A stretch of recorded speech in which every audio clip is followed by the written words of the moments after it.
लाना होगा, मोदी तेरी गुंडागर्दी नहीं चलेगी, नहीं चलेगी, मोदी तेरी तानाशाही नहीं चलेगी, नहीं चलेगी, मोदी तेरी वोट की चोरी नहीं चलेगी, नहीं चलेगी। नमस्कार, मैं हूं अशोक श्रीवास्तव और आप देख रहे हैं मीडिया दस्तक न्यूज।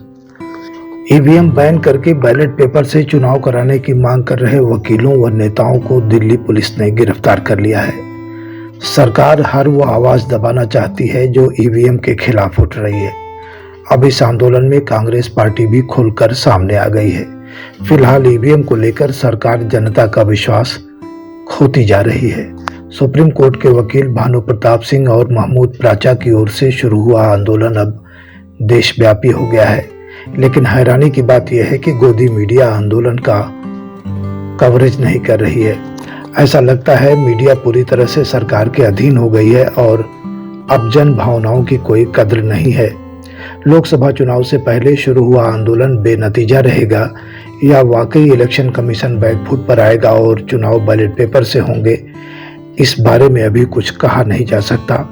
लेकिन इतना बड़ा जन आंदोलन मीडिया के द्वारा छिपाया जा रहा है, यह हैरान करने वाली बात है। अन्ना और रामदेव के आंदोलन को चीख चीख कर टीवी चैनलों पर दिखाने वाले एंकर न जाने कहां चले गए। फिलहाल आंदोलन को कुचलने की बजाय चुनाव आयोग को चाहिए कि वह या तो बैलेट पेपर से चुनाव कराए अथवा जनता का विश्वास अर्जित करे। जन विश्वास खंडित हो जाए तो लोकतंत्र वैसे भी खत्म हो जाता है। ऐसे में समय रहते सही फैसला लेना होगा। आइए सुनते हैं ईवीएम हटाओ आंदोलन को उधार दे रहे नेताओं को। लेकिन इससे पहले आपसे निवेदन है कि आप हमारे चैनल पर पहली बार आए हैं तो कृपया इसे सब्सक्राइब कर लें और बेल आइकन भी दबाएं, जिससे हमारे हर वीडियो की नोटिफिकेशन आप तक आसानी से पहुंचती रहे। नमस्कार। और कह रहे पिछली बार का 300 पार तो 300 पार हो गई, अब की बार कह रहे 400 पार। भाई कौन सा सपना, कौन सा ऐसा वायदा था जो आपने पूरा किया हो? कौन सा ऐसा काम है जिससे जनता इतना खुश है कि तुम्हें वोट देगी? ये भरोसा तुम्हें ईवीएम से आता है, उस ईवीएम से आता है जिसको बनाने वाली कंपनी के 7 में से 4 डायरेक्टर भारतीय जनता पार्टी के पदाधिकारी है। देश की जनता ने यह तय कर लिया है कि ईवीएम से चुनाव नहीं होगा, दुनिया की कोई ताकत। और आज हम बहुत खुश हैं इस बात के लिए कि देश की सबसे बड़ी ऑपोजिशन पार्टीज और दूसरी भी, अभी अरविंद केजरीवाल जी ने, गौतम जी यहां मौजूद हैं, उन्होंने भी और दूसरी पॉलिटिकल पार्टीज ने ईवीएम के नकार दिया है और पेपर बैलेट के बारे में बात कर रहे हैं। तो हम लोग अपने आप में देश की जनता की तरफ से भी आप सब लोगों का धन्यवाद करते हैं।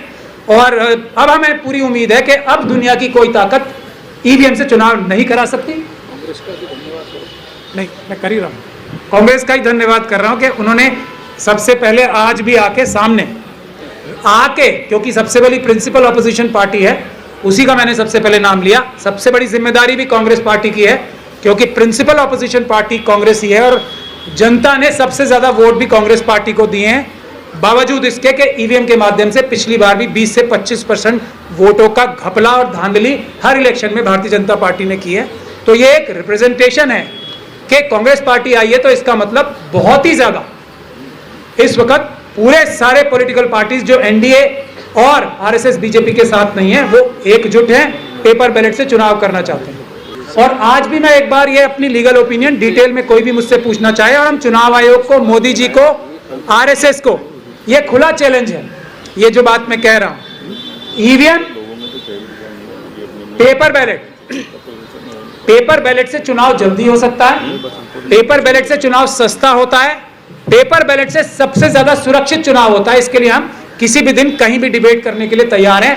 और आखिरी बात यह कि पेपर बैलेट से चुनाव हो ऐसा देश का कानून कहता है, ईवीएम से चुनाव हो ऐसा देश का कानून, आज का कानून नहीं कहता। आज का कानून भी पेपर बैलेट से चुनाव होने के सारे प्रावधान मौजूद हैं। ईवीएम से चुनाव सिर्फ उस जगह हो सकता है जहां इलेक्शन कमीशन या लोकल इलेक्शन का जो ऑफिसर है वो ये डिसाइड करे किसी वजह से पेपर बैलेट से चुनाव नहीं हो सकता, इसलिए ईवीएम से चुनाव करना है। तो ये बातें जो भ्रांति फैलाई जा रही है कि ईवीएम से चुनाव होने में अब टाइम नहीं रह गया, तो ऐसा कुछ नहीं है। चुनाव आज भी जो लॉ है वो पेपर बैलेट से करने का है।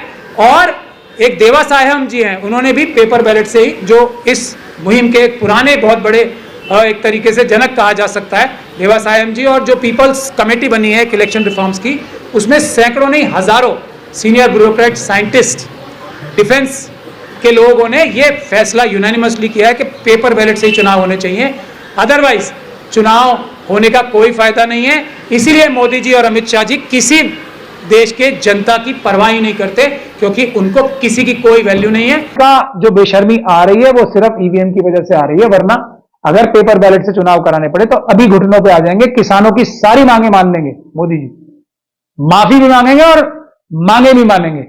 सिर्फ ईवीएम से चुनाव खत्म हो जाए, पेपर बैलेट से आ जाए। सुप्रीम कोर्ट से हमें अब उम्मीद है कि जैसा बहादुरी भरा फैसला, ये पहला कदम है थोड़े बहुत बहादुरी दिखाने का, दूसरी बहादुरी सुप्रीम कोर्ट को ईमानदारी का फैसला ईवीएम के पक्ष में भी, ईवीएम के खिलाफ और पेपर बैलेट के पक्ष में करने की हमें जल्दी उम्मीद है, अगर पब्लिक सड़कों पे आएगी, सुप्रीम कोर्ट के समर्थन में खड़ी होगी।